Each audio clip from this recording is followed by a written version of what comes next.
दोस्तों, एक पंडित ने कैसे अपने मृत्यु के बारे में 6 महीने पहले ही जान लिया था, और यही नहीं, साथ ही साथ उसके मित्रों का भी मृत्यु के बारे में जान लिया है कि कब और कैसे उसके दोस्त की मृत्यु होगी, और मृत्यु भी उसे पंडित के ही वजह से उसके दोस्त की मृत्यु होगी।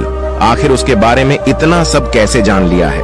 क्या वह पंडित इतना ज्ञानी था कि किसी भी व्यक्ति का मृत्यु कब होगा और कैसे होगा जान सके? दोस्तों, हम लोग अक्सर जानते हैं कि पंडित ज्ञानी होता है, लेकिन एक पंडित उतना भी ज्ञानी कैसे हो सकता है कि वह भविष्य के बारे में आसानी से जान सके, आसानी से किसी की मृत्यु के बारे में ही जान सकते हैं?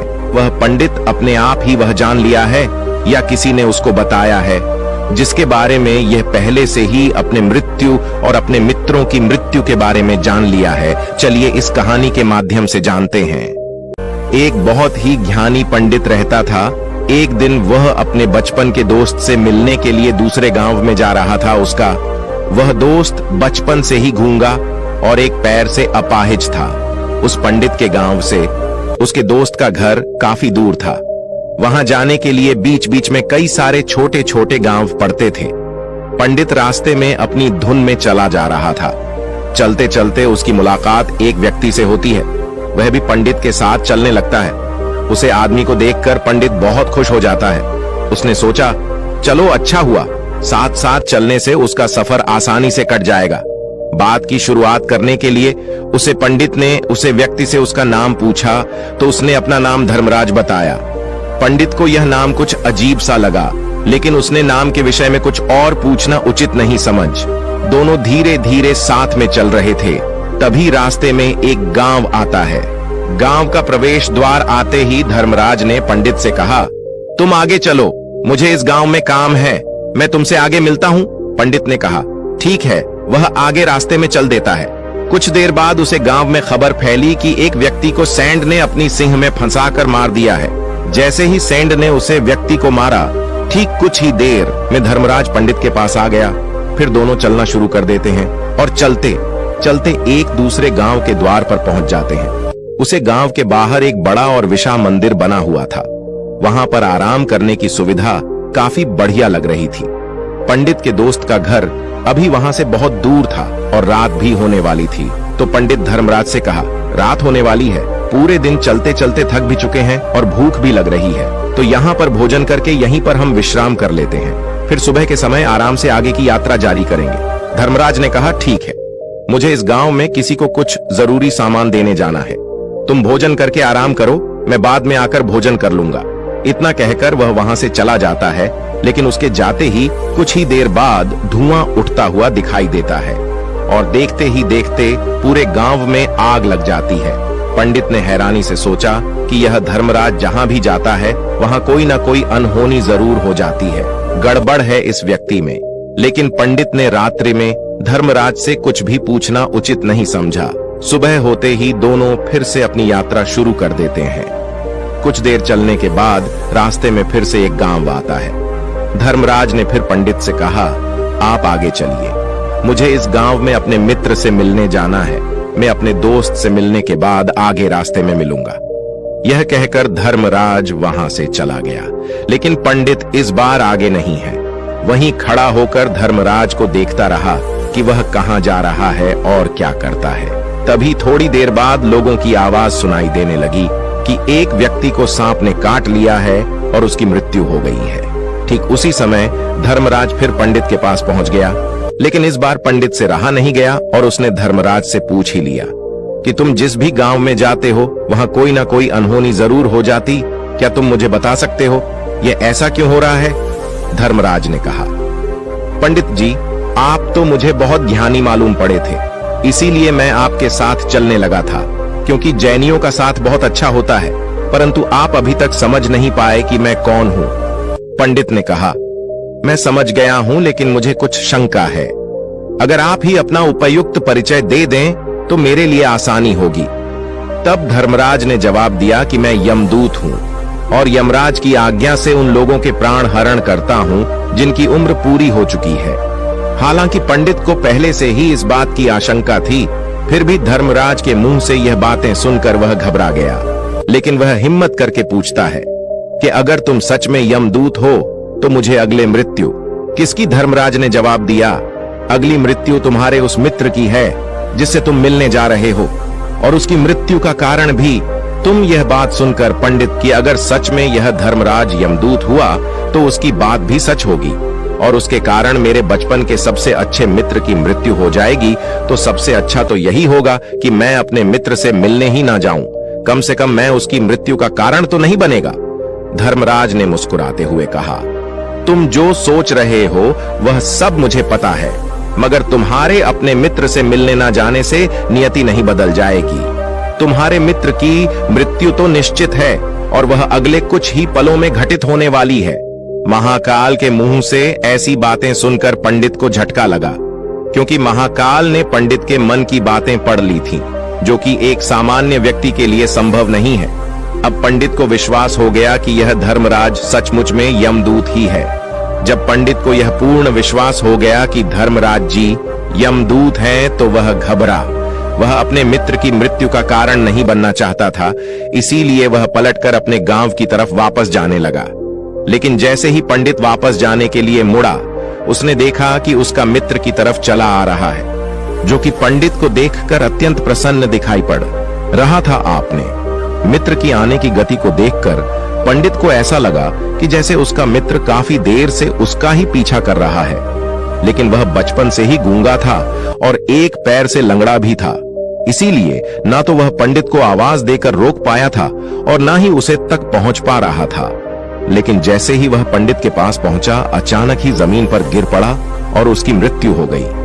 पंडित हक्का बक्का होकर धर्मराज की ओर देखने लगा, जैसे कि वह पूछना चाह रहा हो कि आखिर क्या हुआ।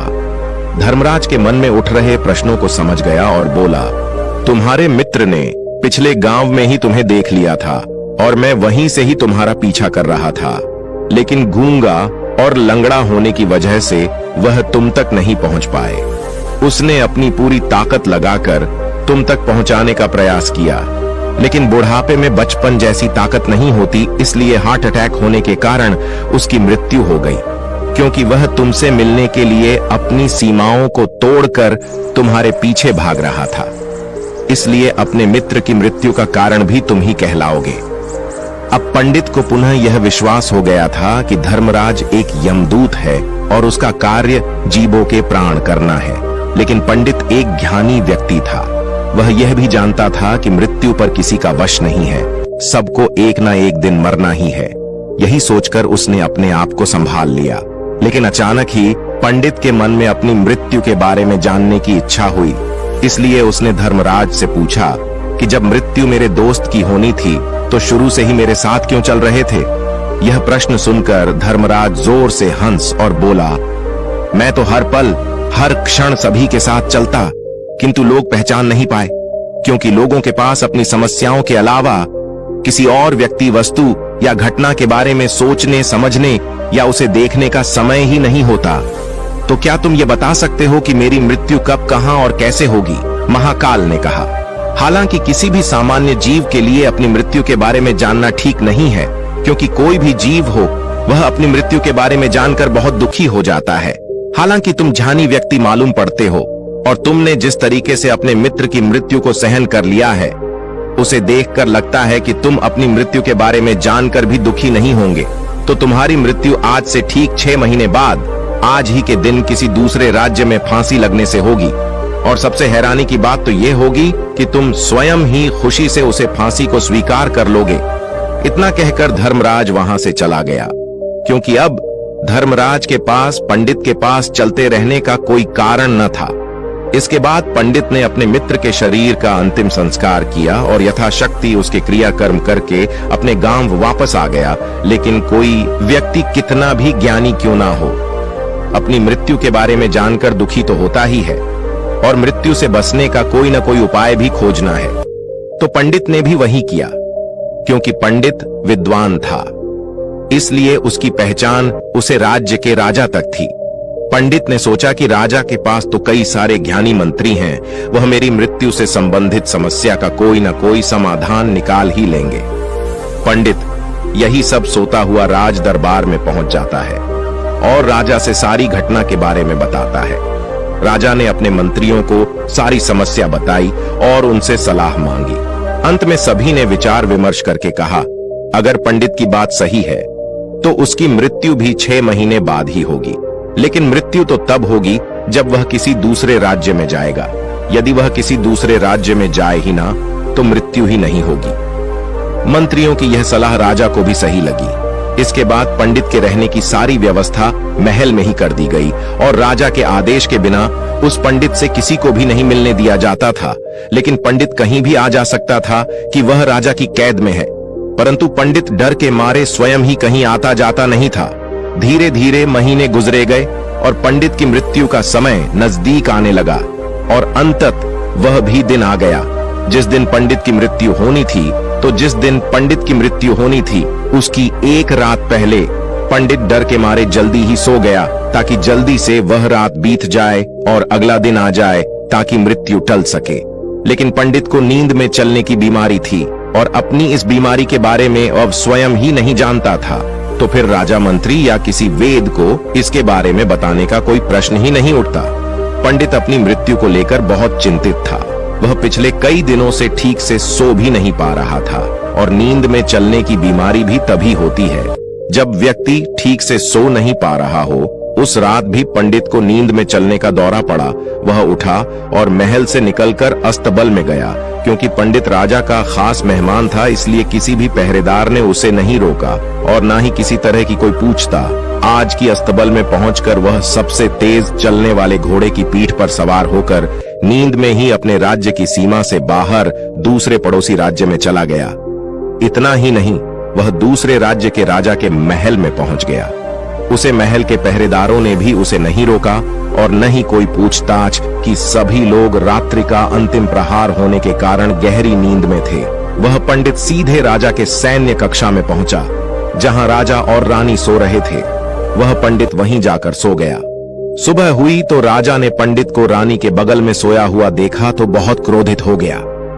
राजा ने पंडित को कैद करने का आदेश दे दिया। पंडित गिरफ्तार हो गया, लेकिन पंडित तो पहुंचना था। उसे तो कुछ समझ नहीं आ रहा था कि आखिर वह दूसरे राज्य में और राजा के सैया में कैसे पहुंचा। लेकिन वहां उसकी यह सब सुनने वाला कोई नहीं था। राजा ने पंडित को दरबार में पेश करने का आदेश दिया। कुछ देर बाद उसे पंडित को दरबार में लाया गया। पंडित को देखते ही राजा इतना आग बबूला हो गया कि उसे फांसी पर चढ़ा देने का हुक्म सुना दिया। फांसी की सजा सुनकर पंडित काम किया, लेकिन फिर भी थोड़ी सी हिम्मत जताकर राजा से बोला, महाराज, मैं नहीं जानता कि मैं राजमहल तक कैसे पहुंचा। मैं यह भी नहीं जानता हूं कि आपका सैया कक्षा तक मैं कैसे आया और आपके महल के किसी पहरेदार या सैनिक ने मुझे रोक क्यों नहीं। लेकिन मैं इतना जरूर जानता हूं कि आज मेरी मृत्यु होनी थी और वह होनी भी जा रही है। राजा को यह बात थोड़ी अजीब लगी। उसने पंडित से पूछा, तुम्हें कैसे पता कि आज तुम्हारी मृत्यु होनी है? राजा के इस प्रश्न के जवाब में पंडित ने पिछले 6 महीने का सारा वाकया राजा को सुना दिया और बोला, महाराज, मेरा क्या, किसी भी सामान्य व्यक्ति में इतना साहस नहीं कि वह राजा के सैन्य कक्षा में राजा की उपस्थिति में रानी के साथ सो जाए। राजा को पंडित की बात में थोड़ा तर्क दिखाई पड़ा, परंतु उसने सोचा कि यह मृत्यु से बचने के लिए धर्मराज और उसके द्वारा अपनी मृत्यु की भविष्यवाणी की कहानी बन रहा है। इसलिए राजा ने पंडित से कहा, यदि तुम्हारी बात सत्य है और आज यह तुम्हारी मृत्यु का दिन है, जैसा कि यमदूत धर्मराज ने तुमसे कहा था, तो आज तुम्हारी मृत्यु का कारण मैं नहीं बनूंगा।